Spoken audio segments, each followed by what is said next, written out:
প্রিয় ভাই, আপনার হায়াতটাকে মূল্যায়ন করেন। আজকে তওবা করে ফিরে আসেন, 5 ওয়াক্ত নামাজি হয়ে যান, সময় অপচয় বন্ধ করেন, যৌবনকালটাকে কাজে লাগান, সিরিয়াস হন, জীবনটার ব্যাপারে সিরিয়াস হন। জীবনটা কিন্তু হেলায় খেলার বিষয় না। একবার চলে গেলে, একবার মৌত হয়ে গেলে কান্নাকাটি কোটি কোটি বছর করলে আল্লাহ পাক আর দ্বিতীয়বার পৃথিবীতে ফিরাই দিবে না, দিবে? তো কি কারণে আমরা আমাদের সময়টাকে হেলায় নষ্ট করছি? সুযোগ আছে কোনো সুযোগ নেই। যেই কাজের পরকালীন কোনো ফায়দা নাই সেই কাজে আমি নাই। সোজা কথা বোঝেন? যেই কাজে পরকালের কোনো ফায়দা নাই সেখানে আমি নাই, এরকম আকীদা লাগবে। ইলম অর্জন করবেন কেন? পরকালের ফায়দা আছে তাই। নামাজ কেন পড়বেন? পরকালে ফায়দা আছে তাই। প্রেমের সম্পর্ক করব না কেন? পরকালে ফায়দা নাই তাই। এই মিউজিক শুনবো না কেন? আমি পরকালে কোনো ফায়দা নাই তাই। আমি অহেতুক এসব টিকটকের পিছনে ঘুরবো না কেন? পরকালে কোনো ফায়দা নাই তাই। যে কাজ পরকালে ফায়দা দিবে আমি সেই কাজে আছি। পারা যাবে ইনশাল্লাহ। আল্লাহ তৌফিক দান করুন। যুবক ভাইদেরকে আমি অনুরোধ করবো যে আপনাদের যৌবনটা আগামী মুসলিম উম্মার ভবিষ্যৎ। এই যে বলে না যে জাতির কাণ্ডারি হবে অমুক তমুক, কেউ জাতির কাণ্ডারি হতে পারবে না। জাতির কাণ্ডারি যদি হতে চায় তাহলে মুসলিম যুবকরাই হতে পারবে ইনশাল্লাহ। যারা সারাদিন মাদকদ্রব্য সেবন করে এরা জাতিকে কিচ্ছু দিতে পারবে না। যারা সারাদিন হকি স্টিক নিয়ে ঘুরছে আর নির্মমভাবে মানুষকে মারছে এরা জীবনেও জাতিকে কিচ্ছু দিতে পারবে না। ফাসাদ সৃষ্টি করা ছাড়া কিচ্ছু করতে পারবে না এরা। দেশকে, জাতিকে এবং উম্মাকে যদি এগিয়ে নিতে হয় শুধু মুসলিম যুবকরাই পারবে ইনশাআল্লাহ। এবং কারা পারবে? যারা অন্য ধর্মের মানুষ কিন্তু মনটা স্বচ্ছ সৎ, তারাও পারবে। যাদের মনে সততা আছে অন্য ধর্মের হলেও তারা পারবে ইনশাআল্লাহ। যার মনে সততা নাই সে পারবে না কখনো। করাপ্টেড, দুর্নীতিপূর্ণ মন নিয়ে কখনো দেশের খেদমত, জাতির খেদমত করা যায় না। বাংলাদেশের সবচেয়ে বড় সমস্যা দুর্নীতি। বাংলাদেশের 1 নম্বর সমস্যা দুর্নীতি। দুর্নীতি যদি না থাকতো আর সমস্ত কালো টাকা যদি সাদা করা যেত, বাংলাদেশের মানুষকে আজকে না খেয়ে মরতে হতো না। সামনের দিনগুলো কঠিন হবে, ভয়াবহ হবে, এটা সবাই বুঝতে পারছে, হয়তো শুধু আপনারা পারছেন না। আল্লাহ পাক আপনাদেরকে বোঝার তৌফিক দান করুন, আমিন। সামনে যান, নিজের জীবনকে কাজে লাগান, যৌবনকে কাজে লাগান, একটা হালাল রিজিক সার্চ করেন। অল্প রিজিকে সন্তুষ্ট হয়ে যান, উচ্চাভিলাষী হবেন না। উচ্চাভিলাষী হওয়ার দরকার নেই, যতটুকু আসছে আলহামদুলিল্লাহ, এটুকুর মধ্যেই সন্তুষ্ট থাকেন, পারবেন ইনশাআল্লাহ। সামনে যাবেন, আদর্শ পরিবার গড়বেন, পরিবারের মধ্যে ইসলাম থাকবে। পরিবারের পিতা হবে ইব্রাহিম, পরিবার সন্তান হবে ইসমাইল, পরিবারের স্ত্রী হবে হাজরা অথবা সারা আলাইহিস সালাম। দিনদার ছেলে নাই, বিয়ে নাই। দিনদার মেয়ে নাই, বিয়ে নাই। ওই যেটা আপনি মনে করছেন রূপ সৌন্দর্য হাবি যাবে, কিচ্ছু থাকবে না ভাই, কিচ্ছু থাকবে না। 1 বছর 2 বছর পরে সব শেষ। দিনদার স্ত্রী পাবেন, চোখ বন্ধ করে বিয়ে করে ফেলবেন। আর দিনদার স্বামী পাবেন, বিয়ে করে ফেলবেন। আমার স্বামী কত বড় ব্যাংকের চাকরি করে, কত বড় ডিগ্রি, কত বড় সার্টিফিকেট, এটা পরের ইস্যু। আগের ইস্যু হচ্ছে আমার স্বামী নামাজ পড়ে কিনা, এই লোক আমার স্বামী হতে যাচ্ছে, এর দাঁড়িয়ে আছে কিনা, ইসলাম পালন করে কিনা, ইসলামের প্রতি ভালো ধারণা আছে কিনা, সে আমাকে পর্দায় রাখবে কিনা, এগুলো বড় জিনিস। পরিবার গড়ব ইসলামিক ভিত্তিতে। ইসলাম নাই, পরিবার নাই। এমনকি পরিবার গড়ার পরেও যদি দেখেন যে পরিবারের সদস্যদেরকে বোঝাতে আপনি ক্লান্ত হয়ে যাচ্ছেন, পরিবারের সদস্যদেরকে দিন বোঝাতে আপনি ক্লান্ত, কিছুতেই দিন বুঝতে চায় না, আপনি আসহাবুল কাহাফ হয়ে যান, তাও ভালো। বুঝেন নাই? আপনি নিজের চরকায় তেল দেন, ওটা বাদ দেন, ওর কবরের হিসাব ওর উপর ছেড়ে দেন, আপনি ইব্রাহিম হয়ে যান, আপনি আসহাবুল কাহাফ হয়ে যান, তাও ভালো। ইসলাম নিয়ে কোনো কম্প্রোমাইজ নাই। পরিবারের সদস্যরাও যদি আল্লাহর পথে চলার ক্ষেত্রে প্রতিবন্ধকতা সৃষ্টি করে, বাদ দিয়ে দেন, দরকার নেই। আল্লাহর জমিন প্রশস্ত, আল্লাহর জমিন প্রশস্ত, আল্লাহর রিজিক প্রশস্ত ইনশাআল্লাহ। আল্লাহ পাক উত্তম আরো কিছু দিবেন আপনাকে ইনশাআল্লাহ তাআলা।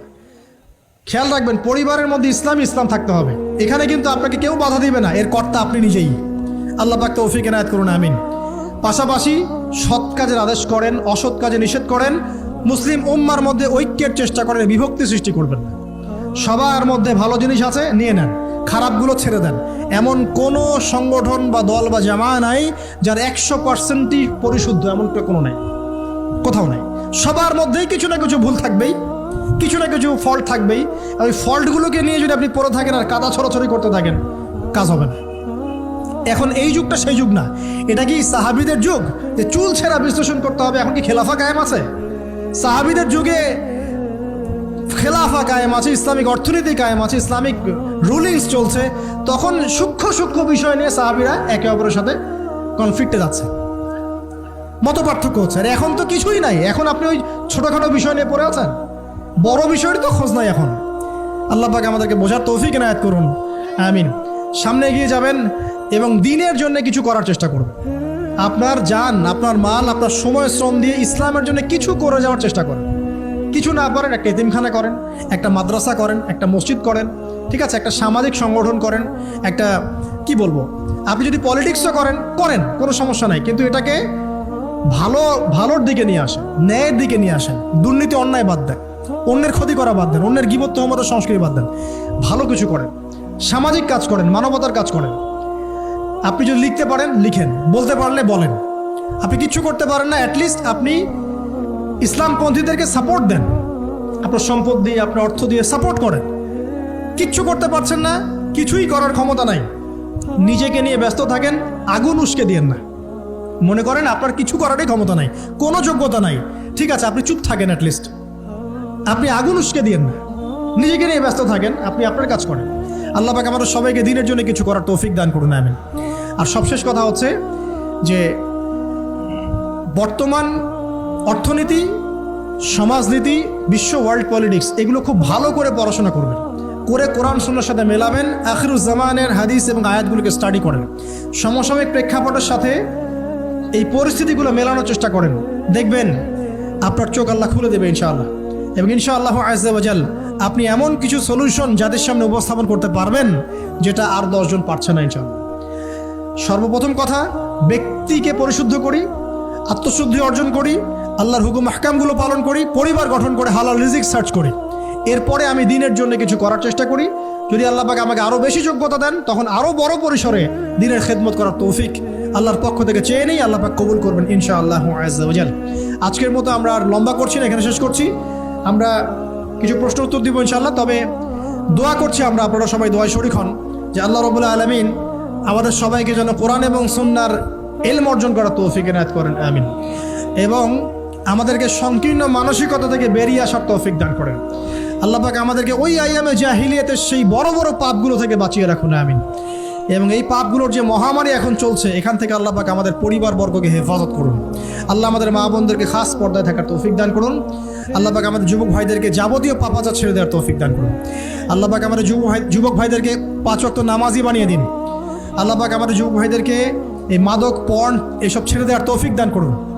আল্লাহ পাক যুবক ভাইদেরকে রিজিকের ব্যবস্থা করে দিন। আদর্শ পরিবার গঠন করার জন্য আল্লাহ আপনি সাহায্য করুন। আল্লাহ পাক আমাদের বাচ্চা যারা আছে, কচি কাঁচা বাচ্চা, এদেরকে ইসলামিক আদর্শে বড় করার তৌফিক দান করুন। আল্লাহ পাক আমাদের ঊর্ধ্বতন কর্তৃপক্ষ যারা থাকবে, প্রশাসনে, রাষ্ট্রে, যে যেখানেই থাক, আমরা দোয়া করি আল্লাহ পাক সবাইকে ঈমান দান করুন, আমিন। এবং আল্লাহ পাক তাদের গুনাহগুলোকে মাফ করে দিন। আল্লাহ পাক তাদের হাতকে শক্তিশালী করুন এবং তাদেরকে মুসলিম উম্মার জন্য কাজ করার তৌফিক দান করুন এবং ইসলামের শত্রুদের বিরুদ্ধে তাদেরকে শক্ত অবস্থান নেওয়ার তৌফিক দান করুন, আমিন।